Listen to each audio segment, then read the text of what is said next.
Hello friends, today we're going to be looking at what the ancient Jubilee cycle that the Jewish people were told to observe has to do with the year 2025. So let's get right into it. The children of Israel observed time with, of course, days, weeks, months, years, but also with weeks of years and with Jubilee cycles, as we can see in Leviticus 25. A week of years was 7 years, with the 7th year being a Sabbath year, and the Jubilee cycle. Let's read about that. Now, of course, weeks of years and Jubilee cycles, they all began to be considered when ye come into the land which I give you, Leviticus 25:2. So God is talking to the Israelites before they enter the promised land. He's telling them, once you enter the promised land, start counting time in weeks of years and in 49-year sets of Jubilee cycles. And thou shalt number 7 Sabbaths of years unto thee, 7 times 7 years. And the space of the 7 Sabbaths of years shall be unto thee 49 years. Then, in the 49th year, shalt thou cause the trumpet of the Jubilee to sound on the 10th day of the 7th month. In the day of atonement shall ye make the trumpet sound throughout all your land. And ye shall hallow the 50th year, and proclaim liberty throughout all the land unto the inhabitants thereof. Leviticus 25, 8 through 10. So we know that God told the Israelites to observe a year from Abib to Abib, or Nisan to Nisan, right? This would be spring to spring. But here it's saying that the 50th year is to be observed starting on Tishri 10, and apparently going to Tishri 10. So that's what I have here. There's a Jubilee cycle that ends apparently in the spring, and the next one begins in the spring. But the 50th year begins to be celebrated on Tishri 10 of the 49th year. Now, it could be the case that all the weeks of years and the Jubilee cycles were considered using a Tishri to Tishri year. That is a possibility indeed. But either way, it doesn't really matter, because what we know is that the 50th year ended Tishri 10. That was either the end of the first year of the next Jubilee cycle, or it was the middle of the first year of the next Jubilee cycle. And for our purposes here, it doesn't really matter. Now, I found an amazing article on the website armstronginstitute.org entitled, "What is the correct time frame for the Exodus and conquest of the Promised Land?" This question is very important to us because the Jubilee cycles began when Israel entered the Promised Land. So the article starts off by noting that a general scholarly consensus puts an Exodus and Israelite establishment in Canaan during the 13th century, or the 1200s BC. But that just doesn't fit with the Bible. Why is that? Because, importantly, later on in this article, it says, taking information and extrapolating the biblical chronologies back gives us a good fix for the united monarchy of Israel under Kings David and Solomon, universally recognized as relating to the 10th century BCE. More specifically, with Solomon's reign beginning in 971 BCE and his temple building commencing in 967 BCE, this date of 967 is the widely recognized date for the construction of the temple, and has been refined right down to the nearest year, not only by ancient artifacts and biblical chronologies, but also independently of both, using the remarkably agreeing data preserved by historians of classical antiquity. And that date, 967 BCE, is critical to this discussion. 1 Kings 6:1 reads, "And it came to pass in the 480th year, after the children of Israel were come out of the land of Egypt, in the 4th year of Solomon's reign over Israel, in the month Ziv, which is the 2nd month, that he began to build the house of the Lord." From here, it is simple math. 480 years earlier than 967 BCE brings us to an Exodus date of circa 1447 or through 1446 BCE. Subtract the 40 years of sojourn in the wilderness, and that brings us to an entry into Canaan around 1407 through 1406 BCE. So there's an independent witness to this in some ancient Jewish documents that date back to the 1st century and I think like the 4th century AD, the Seder Olam and the Talmud. And I found this on the Associates for Biblical Research website, correlating the biblical dates for the beginning and ending of Jehoiachin's captivity with Babylonian data establishes the date of the fall of Jerusalem as the summer of 587 BC and the start of Ezekiel's Jubilee, or Ezekiel 40 verse 1, as occurring in the fall of 547 BC. Now what is Ezekiel 40 verse 1? It's a verse that you can date, and they've dated it here to 574 BC, and historians see this as a biblical record of the beginning of a Jubilee cycle.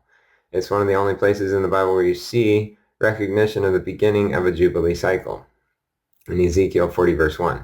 And it was recognized by both the Seder Olam and the Talmud that a Jubilee began at this time, Ezekiel 40 verse 1, and both of these documents mention that this was the 17th Jubilee, which implies that counting for the Jubilee cycles began in 1406 BC. That's just a mathematical calculation. So this also confirms that we should be counting Jubilee cycles as 49 years, not 50 years, because if you do 17 times 50 plus 574, you get 1424.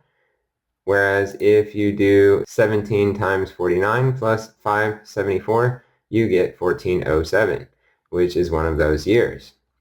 So this is kind of like two witnesses. There's much more. You can read actually this whole article on the Armstrong Institute, and also there's more on the Associates for Biblical Research. These are great resources. So much evidence actually that if you want to believe the Bible, you need to believe that the children of Israel entered into the Promised Land in either 1407 or 1406 BC. And this is when you should be considering the beginning of the Jubilee cycle. So at this point, I want to just change gears a little bit and mention something for context.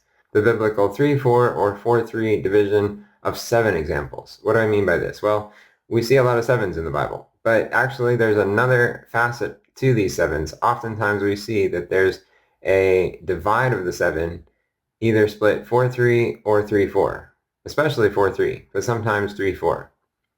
And we can see this in the 7 millenniums of redemption history. So here you have 4 millenniums come down to the most important moment in universal history, which is the death and resurrection of Jesus. So that's the big divide. And then there's 3 millenniums after that to complete the whole story of Earth, the story of redemption at least. Then we have the 7 churches of Revelation 1 through 3. In Revelation chapter 2, you have a full presentation of the first 4 churches, and in Revelation chapter 3, you have a full presentation of the last 3 churches. So 4 in chapter 2, 3 in chapter 3. The 7 seals of Revelation 5 through 8, the first 4 seals are grouped as the 4 horses, and then the last 3 seals are otherwise. In the 7 trumpets of Revelation 8 through 11, the last 3 trumpets are grouped as woes. They're all said to be woes. Woe, woe, woe to the inhabitants of the earth, right? The first 4 of the 7 trumpets are not so grouped. And then we have the 3-4 division. You can see this in the 7 angels' messages of Revelation 14. We've talked about that in a previous video, but it's interesting to note that the first 3 angels' messages are listed as such. The first angel's message, the second angel's message, the third angel's message, but there's no count on the rest of the angel's messages in the text. You often just see another angel. And then the 7 last plagues of Revelation 16, you're going to see the first 3 plagues stated, the first 3 angels pour out their vials, and then there's this little interlude where the angel of the waters gives this discussion about why God is just to do this. And finally, I'm building up basically to presenting something about the 70 Jubilee cycles and how they divide in a very special way. But before I do that, I want to just show you how the 30th Jubilee ends. If you start counting from 1406 BC and you go forward 30 times 49 years, you're going to come to 65 AD. Now that was a very interesting point. It wasn't exactly that year particularly that was interesting, but what happened right after it? What happened right after it was the first Jewish war began, and that was a 7-year war, approximately 7 years, and right in the midst of it, Jerusalem fell to the Romans and was destroyed. So kind of interesting. Just sort of pay attention to that and watch how it parallels what we're going to see later. The other thing I want you to notice about this 30th Jubilee is that within it, so if you go back 49 years before 65 AD, you come to before the ministry of Jesus began. So this 30th Jubilee includes the entire earthly ministry of Jesus Christ. That's pretty amazing. Now, before I go to the next slide, I want to note that when we're crossing over the BC AD divide, we have to account for the fact that there is no 0 year. Just a little side note. Okay, so this 30th Jubilee cycle is where Jesus died and rose again. That's pretty amazing because that puts a major highlight on the very divide point that you would expect there to be a highlight on when you're talking about any kind of set of 7 in the Bible. Here we have the 3 and then the 4. Now, when did the 70th Jubilee end? That's pretty interesting. That's what we're trying to get to. If you do 1406 BC and you add 70 times 49 years, you come to 2025. Isn't that amazing?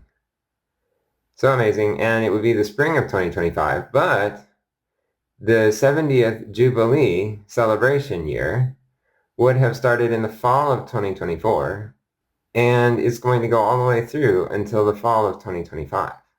Now, the fall of 2025 is what we're watching for the pre-trib rapture and for the beginning of Daniel's 70th week, the tribulation.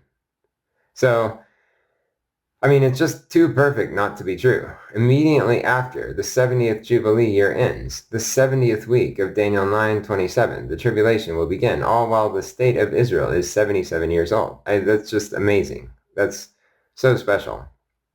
And it gets even more special when you realize that each one of those steps of 10 Jubilee cycles was actually 490 years.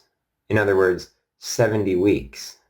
So it's like God saying 70 weeks, 70 weeks, 70 weeks, 70 weeks, 70 weeks, 70 weeks, 70 weeks brings you to the great 70th week of Daniel 9:27 in 2025. Why 2025? Because historians who believe the Bible, that is, know when it was that Israel entered the Promised Land and began the Jubilee cycle. So this is incredible. It's an incredible reason for why we should be watching for the tribulation to begin this year.